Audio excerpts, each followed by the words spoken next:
Alan, can you please start by giving the fans an update on the search for the new manager? Yeah, I can, Mal. The search for a new manager is ongoing. I would like to think it's now entering the very final stages. Obviously, we had said a couple of weeks ago that we'd hoped to appoint this during the international break. It looks unlikely, unfortunately, at this stage that that's going to happen during this international break. But what I would say, and I want to re-emphasise, it's absolutely important that we get this appointment right rather than quick. And whilst this whole process has been on a little bit longer than anyone would have either hoped or anticipated, the key focus for us is to ensure the accuracy of the appointment, that it's right in the long term for Aberdeen Football Club. So rather than panic and go into something to get us through a timescale, it's important that we get it right, and that's where we are now. But hopefully the process isn't going to take too much longer now. Can I ask you, Alan, the previous statement that was put out by the club said an appointment was close. So can you maybe just say what's happened since then? And I'm sure you can appreciate from the fans' point of view, it created an expectation that there would be somebody new in place before Saturday. Yeah, I think at the time when we said that, we had that expectation as well.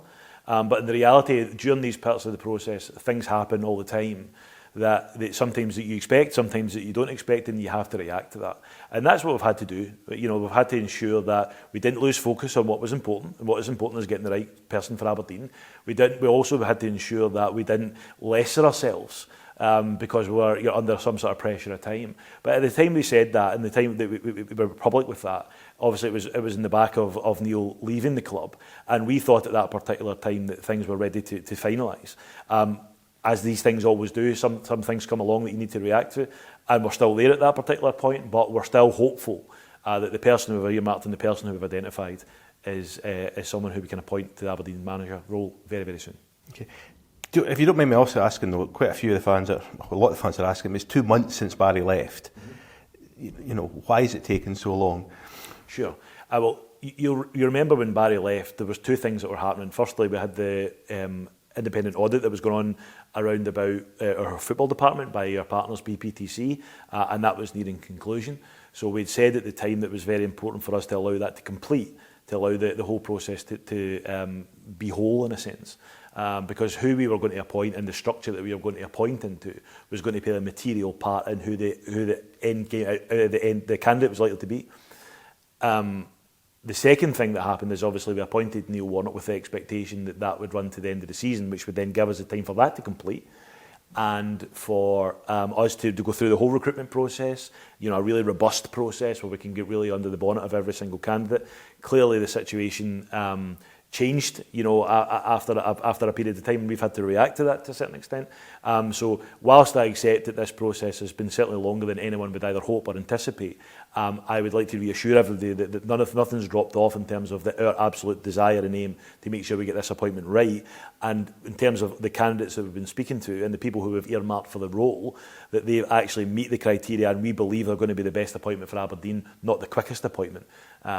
So that's been the focus all the time, is to not lose sight of the fact that this has to be the right appointment rather than try to get somebody in and who's the quickest or the speediest appointment. Is the position the club finding itself in regarding the lead position? I mean, has that put some people off? I think you don't have to ask them. In terms of the people we've been speaking to or the people who we've identified, it hasn't. You know, there's a willingness and a desire from those candidates who we've had chats to come in and make sure they can get a hold of the situation. Listen, let's be clear. Aberdeen Football Club is an attractive job in Scottish football, British football, European football terms. This is a club who only months ago were playing in group stage European football. This is a club who have, you know, achieved a lot through its history, you know, most even recently, but also in the past. So yeah, I think it's still a very, very attractive role for people. The key for us is, listen, there's all complications when you come to this. Some people are in jobs, some people aren't, some people are abroad, some people aren't. You know, the whole manner in which you recruit a manager in this scenario, there's so many different variables that go on at any one particular period of time. So from that point of view, you think it's going to be smooth, you think you're going to get to that, but often things appear that you have to react to, or things that you have to be a little bit patient with if you believe it's the right guy. And that's the key part, is patience sometimes can be a virtue in these types of appointments. And that's where we as the board feel that we have to be at the minute, that don't panic, don't risk going to the wrong person because it's not been as quick or as smooth as we'd liked it to be. Let's make sure we stick to their principles, we stick to the outcomes we want to achieve, go for the right person, and if that takes a little bit longer period of time, then so be it. Alan, when do you think an announcement for the next Aberdeen manager will be? I know I'm not going to, you can give me an exact date, but also more importantly, how confident are you it'll be a name that everybody can get behind so we can get this club moving forward again? In terms of timescales, we've been burnt already a wee bit with timescales, as I've acknowledged already during the international breaks. I don't want to make the same mistake again. Because, as I've said, there's an element of unpredictability around some of the candidates in terms of where they are currently. What I would say to you is that the most important thing for this football club is someone who can come in and help us achieve what we want to achieve, which is first and foremost is winning matches, winning competitions, playing in European football, driving this club up to the standard where we believe we deserve to be. That's a big job for someone, and that's why it's been really important for us to make sure that the person we get fits all those criteria. So whoever comes into this football club, the first priority is we believe that they can help us achieve those things.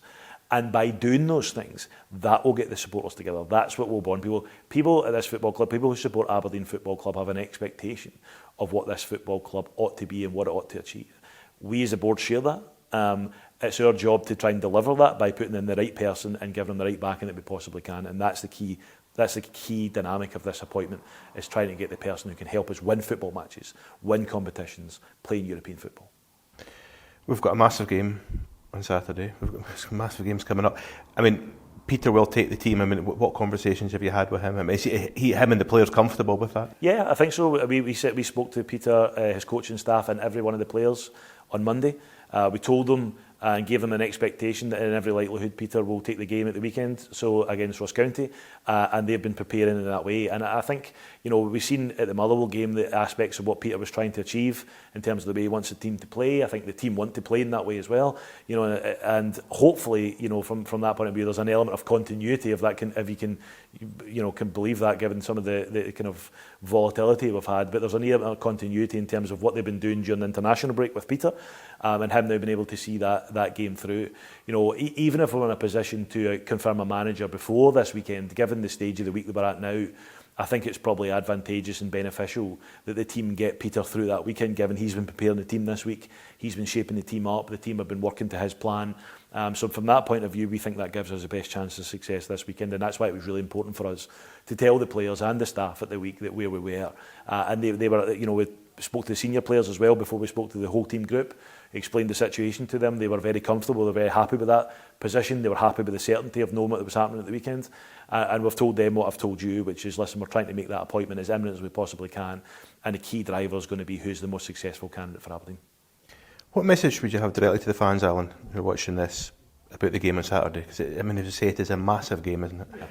What I would say is, I think every game that Aberdeen plays massive, and I don't think we should be too embarrassed to say that. I don't mean that in terms of the context of where we are now, but if this is a club who wants to win things, who wants to be competing at the right end of the table, then you can't treat any match any differently to other. But clearly, given the situation and the scenario we're in, and you're playing the team who are close to you in the table, then that gives the game added emphasis for sure. What I would say to the supporters is, firstly, I genuinely, and the people at the club genuinely understand the frustrations. It's been an up and down season. I think it's very fair to say that. There's been some high points, there's been too many low points, I think, for sure. And we understand that it's not been easy for them. I also understand that we're still getting huge backing. You see some of the numbers that we're taking, that we're still taking, 4-figure massive crowds to away games, and that just, to me, tells you all you need to know about this support, about how much they deserve that level of success. So for what I would ask them is, I know we've asked a lot of you, we've asked you to be patient, we've asked you to back the team, very much so for this weekend. I would ask them to do that again, stick with us. We're trying our best to get this situation in terms of the managerial appointment, we give clarity to that and get that appointed. But give the team and the players and the management staff for the weekend all the backing you possibly can be, because a positive result can certainly give us a huge emphasis going into the last 7 league games of the season and the Scottish Cup semi-final. You mentioned the season. I mean, yes, it has been a roller coaster ride. I think the time for reflections maybe at the end of the campaign and looking at what's gone wrong so lessons can be learnt. So we don't have to go through this again. But there is one issue I would like to raise with you, and that's communication. There's been a fair bit of criticism about the lack of transparency from the club in recent months. Why has nobody from the board spoken before now? I think we have, to a certain extent. Well, Dave has communicated a little bit through. Social media. We've also put out a couple of statements as best as we can. I think the reality here is, when it comes to, if we're talking about this through the prism of social media, I think there's for me personally, I've been noted as someone who's been on social media quite a fair bit through my career, and I've tried to use that medium as much as I possibly can. From my point of view, where it's became clear for me is if there's an expectation on me as a senior executive when I communicate when things are going well, if the expectation is, well, you've got to be there for, commensurate with that when it's not going well, then for me that's a difficult position for us to be in, because bear in mind, a lot of the guys who we're talking about or how we're commenting on, they're employees of the club. I've got to be as mindful as I can about talking about the situation as it is. What can I add to, or what benefit can I bring by being either reflective or critical in social media at that particular point? So where I've had to pivot in my own personal communication is the fact that if we take the premise that you can only be on it when you can't be on it if it's going, if you be on it when it's going good and you're not on it when it's going bad, then I've had to then step back completely, because it's not fair if that's the scenario we have. Can the club therefore comment more, or can the club be doing more to do it? Yeah, we can, and I think we can look at and reflect on our communication at that particular part.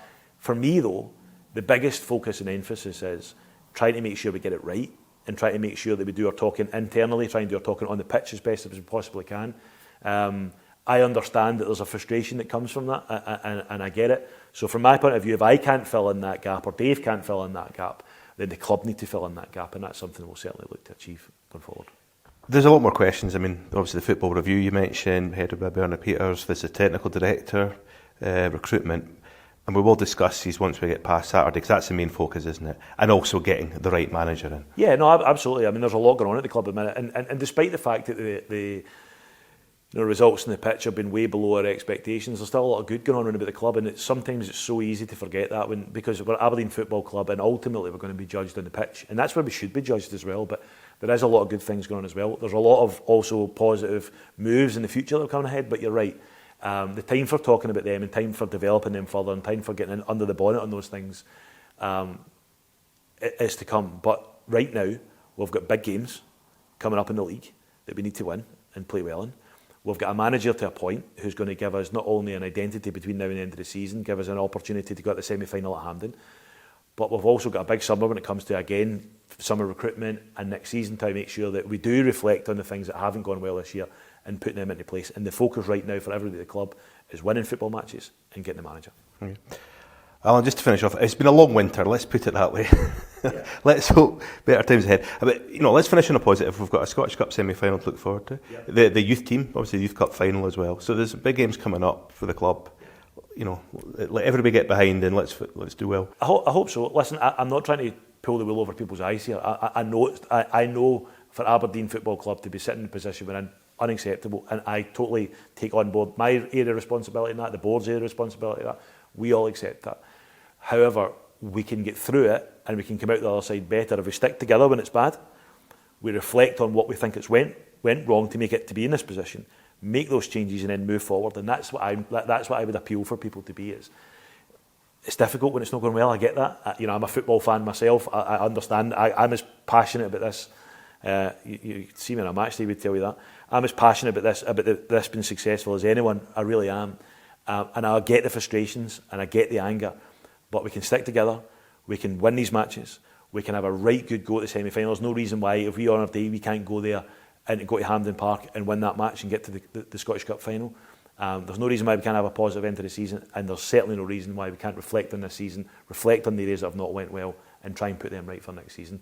But we'll do that much better and much easier if we stick together and we're a collective. Probably just as well the fans don't see you in a match day, Alan. I can assure them the passion is certainly there. So. Yeah, but over-passionate at times. But listen, I am desperate for Aberdeen to do well. For Aberdeen, I've really enjoyed it. I've been on the club for just over a year. It's a brilliant club. It's got brilliant people. It's a brilliant city. It's a huge opportunity. What I would say to you is, see in any sport or anything you're trying to progress, it very rarely ever just goes really smooth and everything goes up really well. At times, it's going to go up, it's going to go down, it's going to go up again. I get that. And at times in football, there's that element can be hard to manage, but we need to deliver results, and we know that. But I still think hopefully the direction of travel is still positive. We'll have our troughs, we're in one at the moment, but we'll get through it. We'll get through it together, and it'll be successful at the end of it. Alan, thank you. Thank you.